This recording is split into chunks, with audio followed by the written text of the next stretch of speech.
لوگوں کے حقوق یہ ہم سمجھائیں، خود بھی سمجھیں، لوگوں کو بھی سمجھائیں. تو پلیز اپنے بچوں کو لوگوں کے حقوق سمجھائیں. اگر کوئی ایک حقوق بچوں کو سمجھائے جاتے ہیں تو والدین کے حقوق ہیں، اس لیے کہ یہاں اپنا فائدہ ہے کہ والدین کے سامنے اف نہیں کہتے، والدین کے ساتھ ایسے بات نہیں کرتے، والدین کی بات مانتے ہیں. بہت اچھی بات ہے، یہ ضرور سمجھائیے.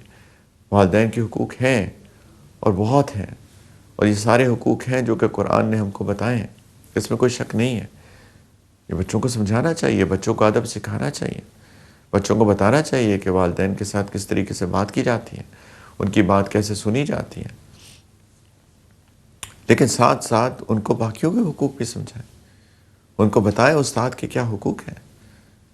استاد جو ایک حرف بھی پڑھا دے وہ استاد ہے.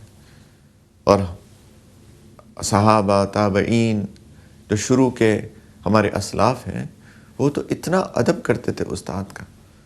وہ کہتے تھے کہ جو ایک حرف بھی پڑھا دے میں اس کا غلام ہوں، اور وہ چاہے تو مجھ کو آزاد کر دے، چاہے تو مجھ کو بیچ دے، چاہے مجھ سے خدمت لے لے. اس نے میرے اوپر اتنا احسان کیا، مجھ کو سکھا کر، مجھ کو پڑھا کر. تو وہ اتنا احترام کرتے تھے اساتذہ کا. آج کل بچوں کے اندر اساتذہ کا ادب بالکل ختم ہو چکا ہے، اور اس کی ایک وجہ ہم ہیں بحیثیت والدین کہ ہم نے بچوں کو استاد کا ادب نہیں سکھایا.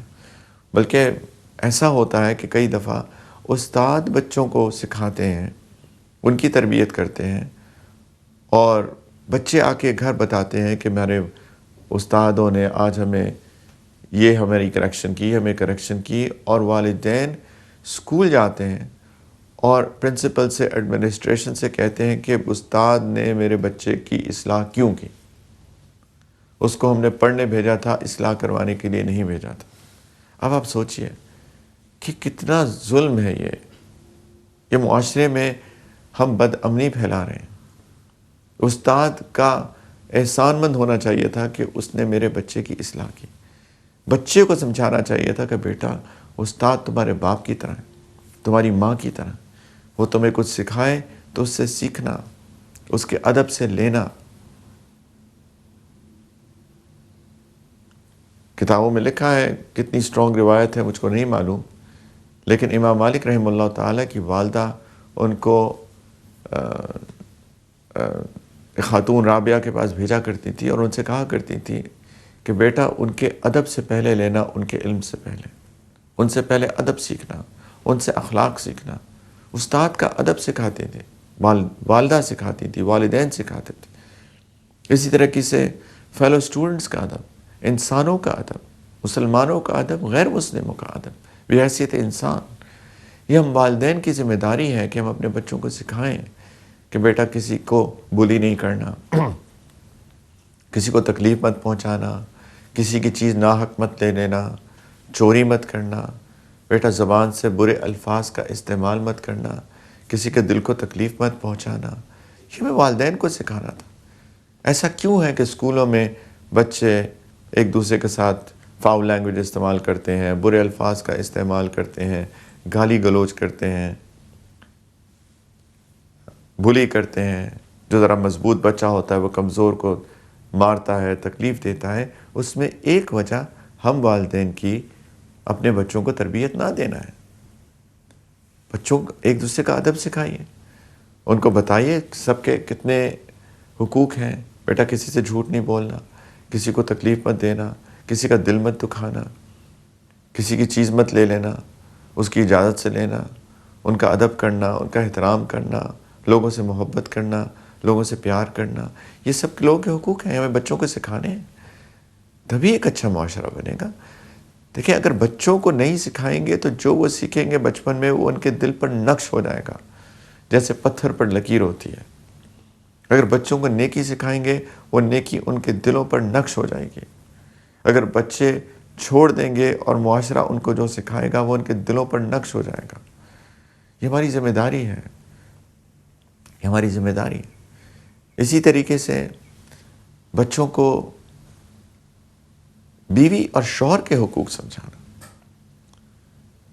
یہ کیوں ہے کہ ہمارے لڑکوں کے دلوں میں عورتوں کی عزت نہیں ہے اور ہماری لڑکیوں کے دلوں میں مردوں کی عزت نہیں ہے؟ ایسا کیوں ہے؟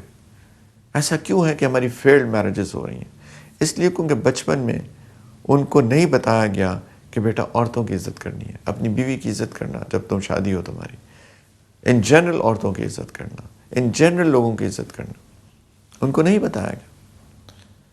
اپنی بہن کی عزت کرنا، اپنے بھائی کی عزت کرنا، اپنے بڑوں کی عزت کرنا۔ ایسا ہوتا ہے، ایسے گھر بھی دیکھے ہیں میں نے جہاں پہ بچے ہیں، ان کا ایج ڈفرینس ہے، اچھا خاصا ایج ڈفرینس ہے۔ مثال کے طور پہ بڑی بہن ہے اور پھر 3 4 5 سال کے بعد ایک چھوٹا بھائی ہے، مثال دے رہا ہوں۔ وہ چھوٹا بھائی اپنی بہن کو باجی، آپی، آپا کچھ بھی نہیں کہتا، اس کا نام لے کے پکارتا ہے، جبکہ اس سے وہ 5 سال بڑی ہے، 4 سال بڑی ہے۔ ہم نے عادت ڈالنی تھی کہ یہ چھوٹا بیٹا میرا اپنی بڑی بہن کو کس لقب سے پکارے۔ تو میں نے ایسا والد سکھانا تھا، میں نے ایسا والدہ سکھانا تھا، لیکن ہم نے نام سکھایا تو اس کو بڑی بہن کے طور پہ اس کی عزت کیسے کرے گا وہ، جب ہم نے اس کو وہ رسپیکٹ سکھائی ہی نہیں۔ یہ اہم باتیں ہیں، یہ ایک بہت ضروری چیزیں ہیں کہ ہم اپنے بڑے بہن بھائیوں کا ادب سکھائیں۔ بڑا بھائی باپ کی طرح ہوتا ہے،